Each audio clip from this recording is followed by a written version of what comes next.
Welcome to a Business Growth Mindset podcast. I'm Livolsi, and I am incredibly grateful to be here today and to share this episode with you. In today's episode, I'm going to share with you how to become an authority and build your audience. Did you know that everyone has a personal brand? Yes, everybody. Most people do not realize this, and this is why I want you to get comfortable. I want you to listen in and take notes, because what I'm about to share with you will change your life. This episode is packed with massive value, and it applies to teenagers, students, corporates, tradies, business owners, and entrepreneurs. And I know that it will help you grow and flourish. To all the business owners and the entrepreneurs, the crazy ones, the believers, the doers, the clever makers, the action takers, and everybody else in between, this podcast was designed for you. If this is your very first time listening to my content, make sure that you subscribe by clicking the subscribe button now and change your notifications alert so that you don't miss future episodes. A personal brand is foundational. It's foundational for your success, both personally and professionally. The key principle in building a personal brand is to be authentic. Do not build a facade, or AKA a persona. By this, I mean don't make the common mistake of positioning yourself as something that you're not. Your personal brand needs to be a reflection of your purpose, values, and skills. It's about strategically and purposefully demonstrating to your audience and customers your authentic self. There are 6 primary benefits to building a personal brand, and they are trust, authority, becoming featured, building networks, attracting clients, and number 6, premium pricing. These 6 benefits will create massive value for you, your business, and your career. To help you on this journey, I am going to share with you today 8 steps to purposefully and strategically build your personal brand that is authentic and offers value at least to your audience. Number 1, who are you? Now, for some people, this is not an easy exercise. Commonly, most business owners and executives fail to be able to answer this question, and research clearly identifies that a lack of purpose contributes directly to the success and failure of a business. It also directly relates to anxiety, depression, and a lack of self-worth. Don't make the assumption that you don't already have an established personal brand. Everyone has a personal brand. If you're lost, frustrated, and confused, then this is the personal brand that you may be projecting to other people. So start by taking inventory of your existing brand assets. And let's start by asking yourself, what are my passions and interests? What are my values and your beliefs? What are my skills and credentials?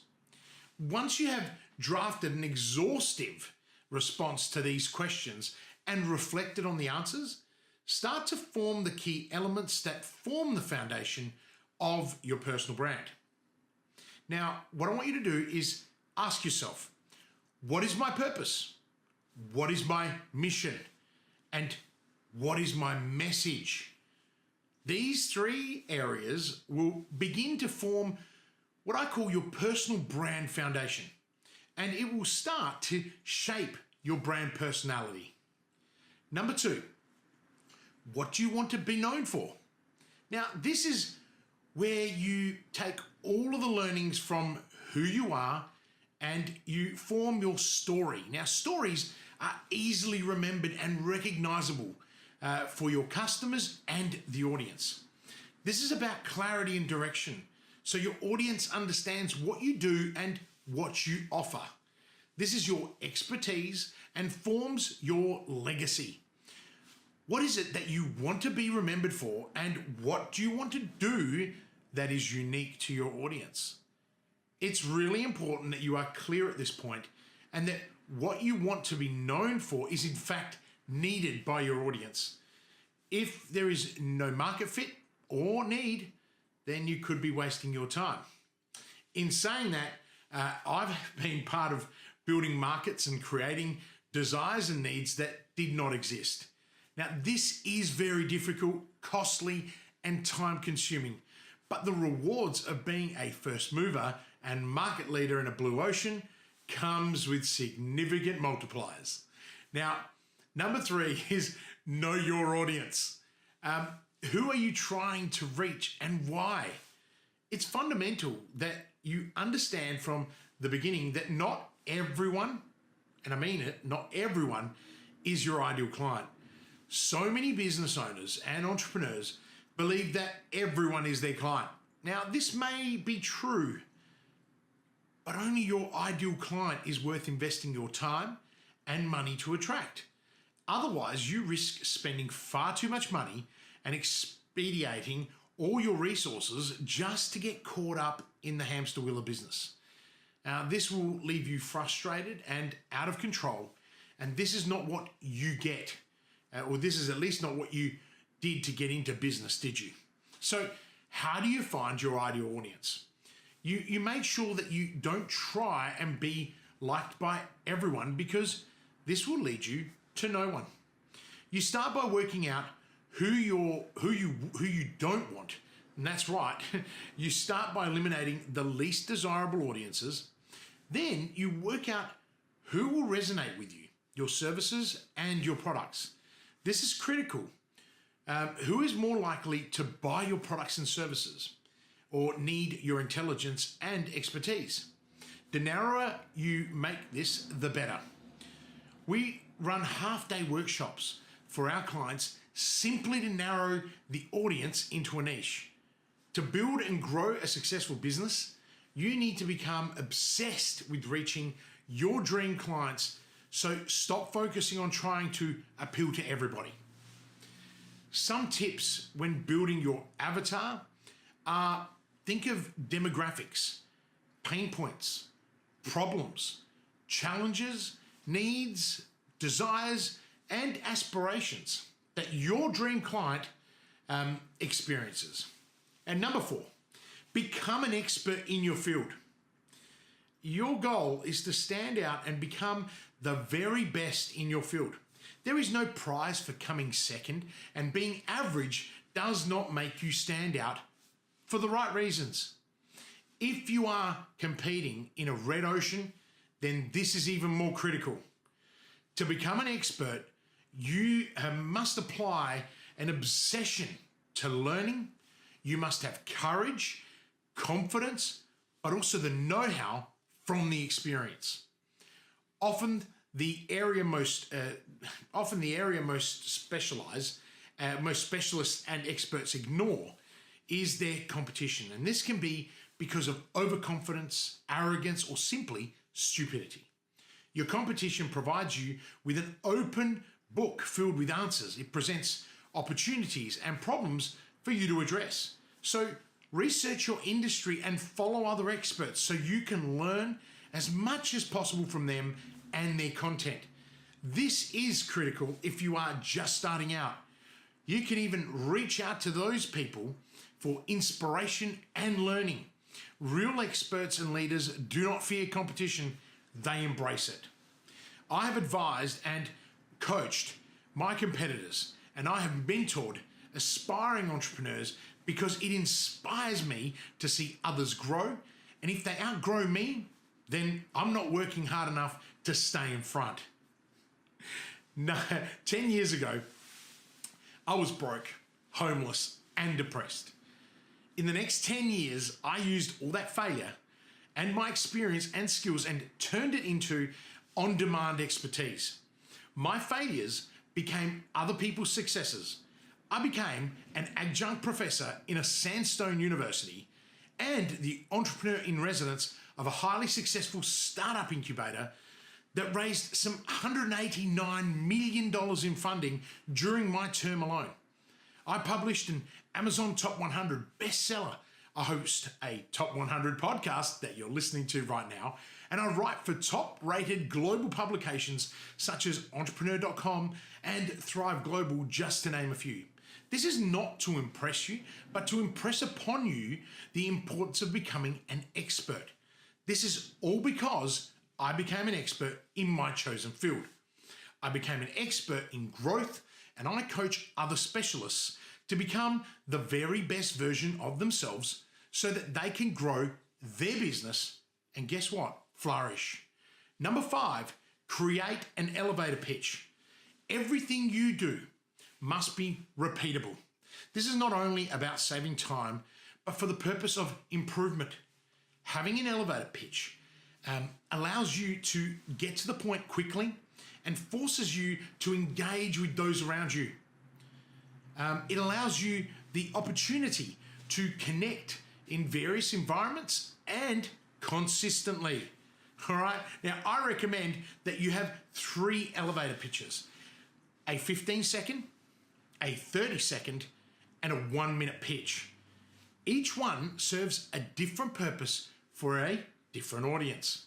Now, 4 things to include in your elevator pitch would be: introduce yourself, provide a summary of what you do for people, right, for your customers, tell people what you want, and use a call to action.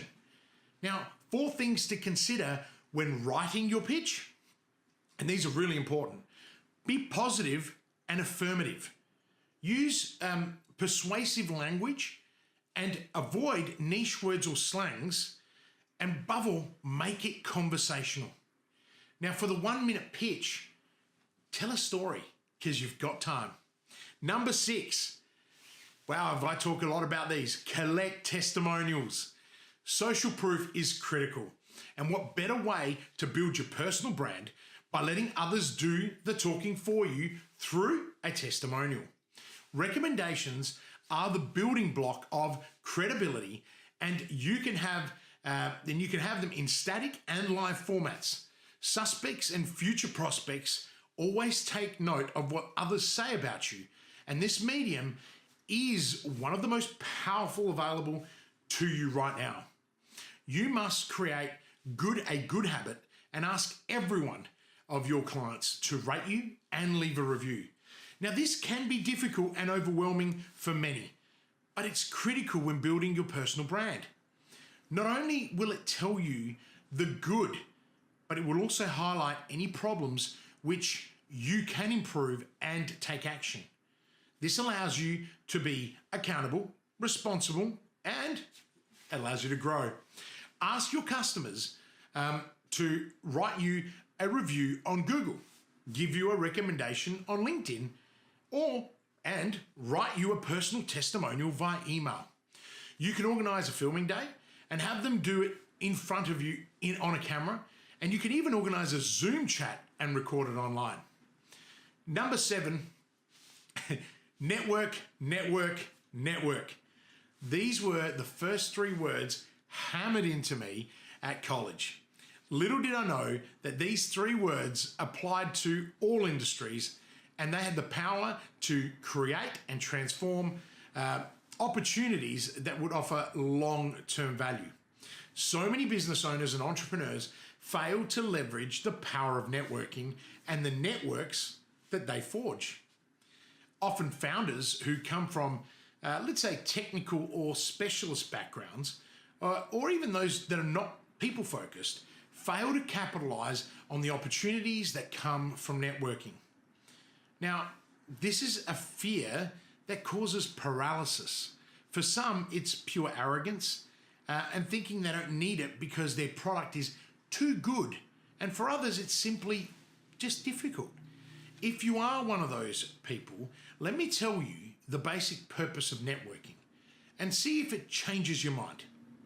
Networking is the exchange of information and ideas with people.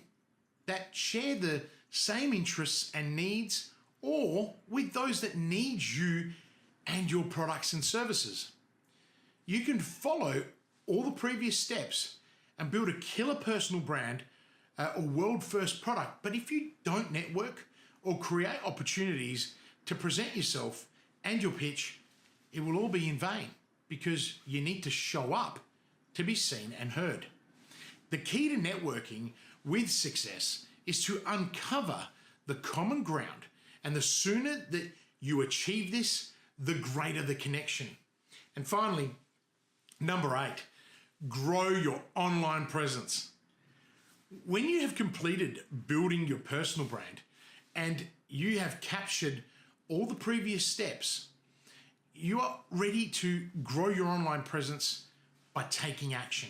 Now, this means that you need to show up on your channels frequently so your audience can see you and engage with you through meaningful and relevant content. Now, you can do this through writing, videos, live events, Zooms, and webinars. Leverage the platforms such as your website, a blog, your vlog, LinkedIn, Twitter, Facebook, Medium, YouTube, Instagram, even your portfolio. Personify your brand. Create value. Build an email list by giving away some of your secrets. Produce content by documenting. Have a content strategy and a game plan. And always analyze your results and always be improving. As you evolve and begin to show up where your audience is and then start to automate, you will scale. By following these 8 steps, you will build a personal brand that will help you become an authority to your niche audience and help you convert more, and guess what, of your dream clients. Now, don't sit back and do nothing. Don't hold your head in your hands in despair. This is your chance to start, refine, and grow your personal brand. I have really loved hanging out with you today and sharing my tips to help you grow and flourish.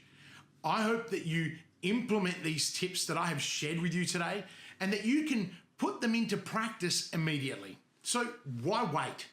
Now, purpose has become a cornerstone in my teaching and coaching of business owners.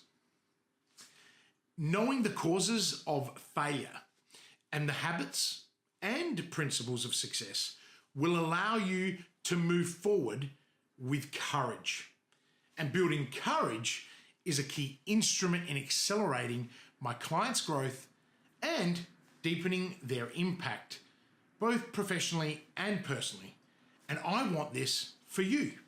And this is why I share my knowledge and experience with you each week.